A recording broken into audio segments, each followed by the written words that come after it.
ভাই আমার মনে হয় কি নেপাল এবং ভারত আমাদের বাংলাদেশকে কপি করতেছে।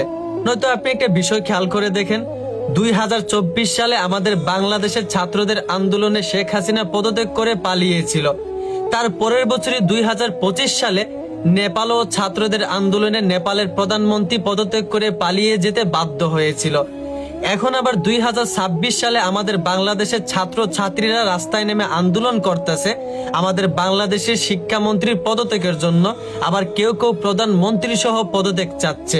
আর সেম ভাবে এখন আবার দেখা যাচ্ছে ভারতের ছাত্র ছাত্রীরা রাস্তায় নেমে গেছে, আন্দোলন করতেছে, ভারতের শিক্ষামন্ত্রীর পদত্যাগ চাচ্ছে। আবার কেউ কেউ নরেন্দ্র মোদীরও পদত্যাগ চাচ্ছে। সংসদের চারপাশে ছাত্রদের আন্দোলনের কারণে ভয়াবহ পরিস্থিতির কারণে নরেন্দ্র মোদী সংসদ থেকে তার সিকিউরিটি গার্ড নিয়ে পালিয়ে যেতে বাধ্য হয়েছে। ছাত্রছাত্রীদের আন্দোলন যদি শিক্ষামন্ত্রীর পদত্যাগ না হয় তাহলে তারা স্বয়ং নরেন্দ্র মোদীকে পর্যন্ত গদি থেকে নামিয়ে ছাড়বে। একটা সময় শেখ হাসিনা পালিয়ে গিয়ে এই নরেন্দ্র মোদীর কাছে আশ্রয় নিয়েছিল। আজ এই নরেন্দ্র মোদীরই আশ্রয় হচ্ছে না, আজ সংসদ থেকে পালিয়ে গিয়েছে।